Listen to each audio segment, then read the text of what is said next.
What's up guys, welcome to Filament TV Weekly, the weekly Filament TV show giving you all the top news and views that you need to know.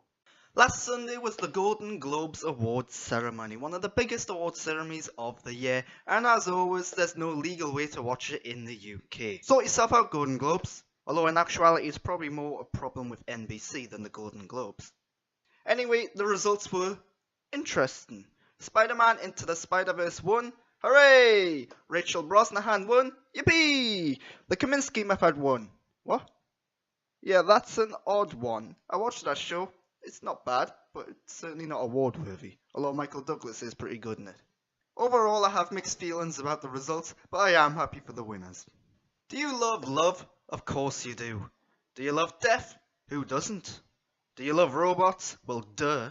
Well, you're probably gonna love Netflix's new animated anthology series from David Fincher called Love, Death and Robots.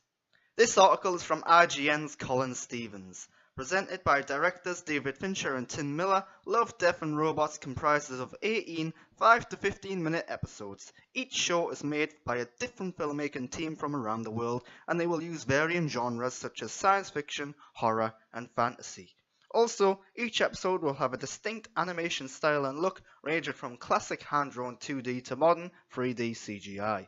You can read the full article for more information on what the stories might focus on. This all sounds pretty cool to me, and with Fincher and Miller attached, it's definitely something worth keeping an eye on. One of the worst films of 2018 is getting a sequel, proving once and for all that cinema-going audiences have really bad taste. I'm joking, of course. You can like whatever you like, it's no problem at all. And of course, I'm on about Venom. Variety's Justin Kroll states that Sony has tapped Kelly Marcel, one of the writers of the first film, to pen the script.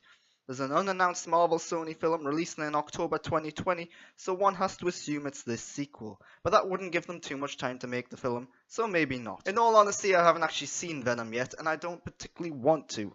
Then again, when it comes on the home video, I'm probably going to rent it and see what it's like anyway. Is there such a thing as too much Spider-Man? Well, Sony doesn't seem to think so because they're thinking of making TV shows focusing on characters featured in Spider-Man Into the Spider-Verse. This is from Brooks Barnes at the New York Times. Finally, we might get that SpiderHam TV show we've all been wanting.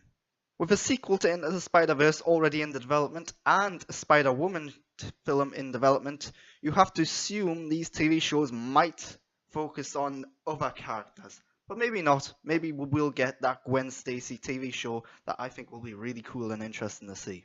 Back to awards now. This time, it's the BAFTAs. The favourite is leading the nominations, and there's nothing too surprising or jarring about it. If I really looked into it, I'm sure there's some notable omissions, but overall, I'm quite happy. Green Book is brilliant, and that got some noms too. It would have been nice if Avengers Infinity War, Black Panther and Mission Impossible Fallout got a little more recognition, particularly when it comes to the big major awards such as Best Film and Acting and so on and so forth. But you can't complain too much. John Lasseter, a man responsible for some of the biggest and best animated films ever, left Disney and Pixar last year and has now been given a key job at Skydance. This is from Boris Kitt at The Hollywood Reporter. So what's the problem here? It all sounds like he'd be the perfect man for the job.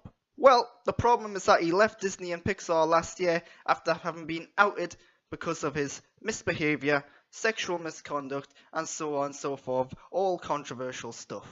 So, you've got a man who has a history of abusing his staff physically, verbally, and sexually, and instead of punishing him, you give him a new job where he's in a position of power so he can abuse his staff physically, verbally, and sexually again.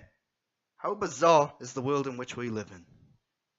Obviously, people are criticising this, and rightfully so. To be honest, I wouldn't be surprised if Skydance ends up changing their mind and not hiring John Lasseter because of all of the criticism they're getting. There's such a thing as forgive and forget, and I don't think this is one of those things that should be forgotten, nor should it be forgiven, let alone rewarded. Coming out at the end of this week, and potentially getting cancelled at the end of next week, is the second season of The Punisher. We have a new trailer, it's action-packed, and it looks pretty intense, and I'm really digging it. I'm a little disappointed by their version of Jigsaw. Why does he only have a little scar on his cheek? But it's not a deal breaker, his mask does look kinda cool. It's no secret that the Punisher is one of, if not my favourite comic book character, and I'd be really disappointed if this is the final season, but hey, we might get 2 great seasons of The Punisher. I've got my fingers crossed that this doesn't get cancelled. There is some hope, right? Well, thanks for watching this week of Film and TV Weekly, the weekly film and TV show giving you all the top news and views that you need to know.